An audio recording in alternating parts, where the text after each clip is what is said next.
Yang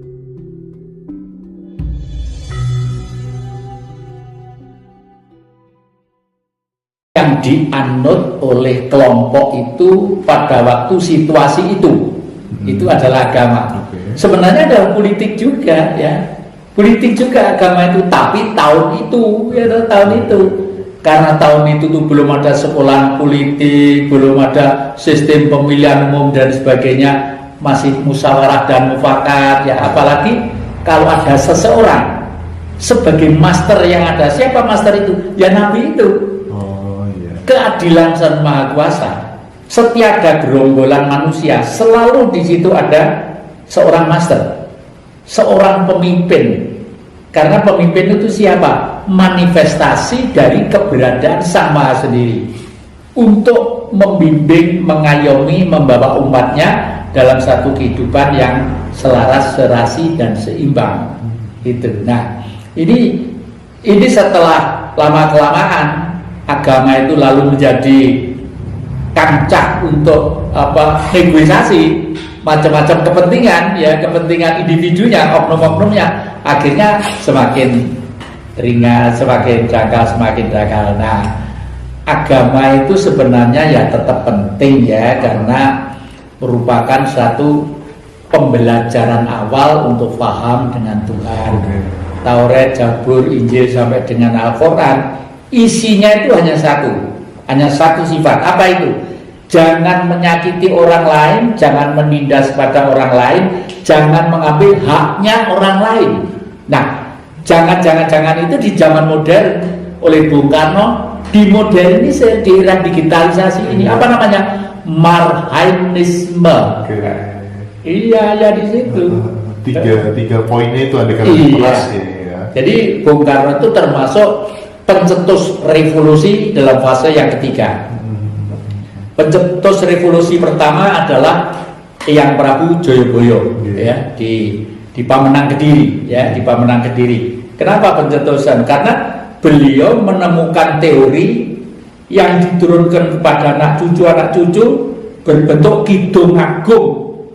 Kidung Agung itu selanjutnya disebut Ramayana dan Mahabharata. Itu teori politik yang bagus sekali. Untuk pemerintahan ya bagus, untuk kemanusiaan ya bagus. Itu revolusi yang pertama. Revolusi yang kedua adalah abad 12, yaitu yang Empu Arok atau disebut Ken Arok. Revolusi pada waktu itu mengadakan suatu pemikiran yang sangat revolusioner untuk membenahi Nusantara sebagai bangsa yang besar. Visi misinya digodok di bumi yang namanya Singosari, ya. Oleh karena itu digambarkan sebagai sumpahnya Prabu Kertanegara. Praktaika Dharma Putra Nusantara ingsun tan hamuti palapa lamun durung eka ing Nusantara ing Tumasih ing Johor ing Ternate ing Gurun.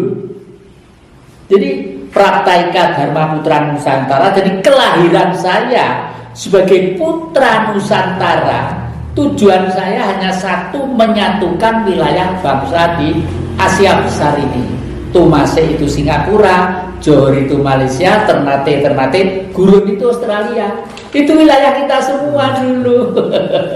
Jadi sebenarnya Malaysia, Singapura, Australia itu bangsa kita, ya. Iya. Iya. Tapi pada waktu penjajahan Belanda ini, blok barat itu mulai mengkapling itu, lalu mereka membuat istilah namanya Commonwealth, ya. Commonwealth itu suatu negara yang di bawah naungan dan pemeliharaan Inggris, ya, Inggris. Kenapa? Sebenarnya Inggris itu tiru-tiru Majapahit, mengeterapkan teori Majapahit, ya. Tapi setelah di sana itu berubah menjadi bangsa yang kapitalistis, akhirnya ngepong Pulau Jawa. Singapura itu berapa kilometer dari Jakarta, berani ngebom Singapura, nggak mungkin berani. Inggris ikut campur, Malaysia ikut campur, Brunei ikut campur, kita dikepung. Oke, saya kok gini. Ini ada satu pertanyaan yang saya sering lupa untuk menanyakannya. Kita lihat angka 9, ya. Pancasila, Indonesia, Nusantara, Singosari, Majapahit, Sriwijaya. dan masih banyak lagi.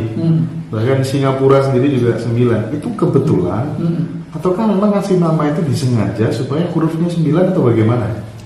Ya, 9 itu kelihatannya sinkron dengan angka 6 ya. Sinkron dengan angka 6. Kalau orang Jawa bilang 6 ini 6 toake ya. 6 toake. 9 itu angka kemenangan. Jadi dan kebetulan tulisan Sang Maha Kuasa di bumi ini seluruh dunia, sungai yang bentuknya angka 9 kalau dilihat dari utara, kalau dari selatan angka 6 itu hanya Sungai Berantas.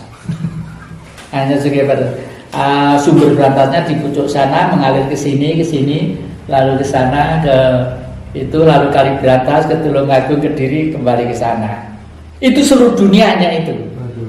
Oleh karena itu di dunia pun ikut menganut orang Jawa sebenarnya. Tonggo songo diantem dari 6 diantem dari songo, nggak sampai 5. Nggak sampai 5 ya. Ini sebagai informasi yang penting banget ya. Oke, tapi sebelum saya melanjutkan pertanyaan nih, semangat masih menggebu-gebu, wajah masih tampan, suaranya luar biasa. Nggak ada orang Jawa itu pelo-pelo pelatnya nggak ada sama sekali. Banyak orang tanya rahasia hidup sehatnya itu seperti apa, cara makannya atau ada olah-olah yang lainnya kira-kira kok sampai seperti ini, bisa seperti ini. KTP saya Islam sejak kecil karena keluarganya itu semua ya. Tapi setelah saya itu semakin tua ini, saya itu rajin mengikuti agama Buddha. Agama Buddha ya, agama Buddha. Karena apa? Agama Buddha itu adalah agama yang tertua, hasil atas sadaran seseorang dengan ketulusan dan keikhlasan. Siddhartha Gautama itu anaknya raja yang kaya raya, makan ada sendiri yang dulang, kalau keringnya deleweran orang sing ngelapi, orang sing ngipasi gitu, saking kayanya. Tapi beliau nggak tahu suatu saat kok hatinya tersentuh, pengen merasakan jadi umat biasa. Masuklah di dalam hutan, di bawah pohon, tidak tahu mereka mau makan apa, mau diserang apa, ular atau harimau, tidak berpikir, supaya tahu penderitaan rakyat itu sendiri. Nah, oleh karena itu setelah saya cermati, ajarannya itu hanya 5: angan-angan benar, pikiran benar, tutur kata benar, pribadi benar, bergaul benar. Hanya itu aja ya. Benar 5 tadi itu benar. Nah, benar angan-angan. Kenapa angan-angan didulukan? Karena setiap orang itu punya angan-angan. Orang Amerika punya angan-angan, orang Belanda, orang Cina, orang Nego, semua punya angan-angan. Karena semua punya perut. Apa hubungannya perut? Ya dengan angan-angan tadi. Setiap mereka lapar mesti angan-angannya pengen makan, ya kan? Setelah cari makan, kalau punya rumah misalnya pergi ke dapur, terus ternyata belum menanak nasi, baru pikiran bergerak. Kalau gitu makan di warung aja, nggak langsung pergi, langsung lihat dompet dulu isinya berapa.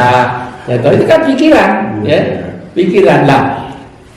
Setelah pikiran kita biasakan benar, lalu tutur kata, awas. Di dalam budaya yang Prabu Jayabaya, Bathara Guru, ratunya para dewa, itu punya aparat. Ada Bathara Indra, ada Yamadipati, ada Bathara Penyarian, ada macam-macam lah. Tukang jabel nyawa itu siapa? Nah, disinilah sebenarnya Indra itu apa? Di samping Indra Kajilokso ya. Ya mungkin siapa tahu kalau titisan Bathara Indra. Jadi Indra itu loh, rongkal panca tadi, telinga, mata itu semua ada fungsinya ya. Penglihatanmu adalah kebijaksanaanku, huruf besar Tuhan. Apa artinya? Yang kita lihat itu adalah hasil dari gerenjetnya Sang Maha menjadi wujud ya. Kita lihat sapi, kerbau, kucing, tikus, semua itu punya watak dan karakter masing-masing. Nah, tugasnya itu kita cermati dengan mata kita untuk mengerti tadi itu. Nah, lalu tutur kata. hati-hati tutur kata itu jangan sembarangan ya. Kalau ada kata-kata yang halus, kenapa mesti memakai yang kasar? Karena itu nanti menumbuhkan kerak di dalam jiwa kita. Itu kandel juga. Kandinya kerak dan watak menjadi egoisme, egosentris, individu yang sangat tajam. Akhirnya untuk kembali ke Tuhan itu sulit. Gara-gara kata-kata. Gara-gara kata-kata ya itu. Jadi nuwun sewu ya. Maaf ya, ini saya pakai contoh aja ya. Saya itu selamanya nggak pernah bilang cok, tidak pernah. Nuwun sewu, saya pakai istilah nuwun sewu karena itu kata-kata padi ya. Lahir kita itu gara-gara itu, bapak dan ibu. Itu kan sama dengan menghina bapak ibu kita itu. Tobat ini. Nggak bisa itu ya, nggak bisa. Cok. Tapi kadang-kadang ada sahabat-sahabat saya yang di dalam VR-nya itu, di dalam apresiasinya menjelaskan itu hanya supaya vulgar saja, supaya gamblang saja. Tapi menurut saya, kalau saya tidak berani, tidak berani. Terus sangat pencerahannya yang ini sangat bermanfaat buat teman-teman ini. Pada sama-sama panca indera, yang paling tidak bisa ditipu itu adalah hidung. Telinga bisa ditipu. Misalnya ada tawur apa itu? Polisi ini Mbak Maling, ternyata bukan, ban meletus, ya kan, tertipu ya. Terus mata putih kecil-kecil apa? Mesti gula pasir itu. Setelah kita gini kan, ternyata bukan gula pasir, ternyata mes, ya kan? Ya itu nggak bisa ditipu. Lidah bisa ditipu. Orang vegetarian tidak makan sate karena tidak makan daging, tapi mereka bisa membuat daging dari tepung, dibumboni rasanya persis daging dan rasanya persis sate. Nah berarti lidah kan bisa ditipu. Ya. Hidung yang nggak bisa ditipu. Hidung yang nggak bisa ditipu. Makanya titah apapun yang hidup, bernyawa dan makan, itu hidung selalu dekat dengan mulut. Entah itu harimau, entah itu cacing, entah itu apa ya kucing, hanya gajah yang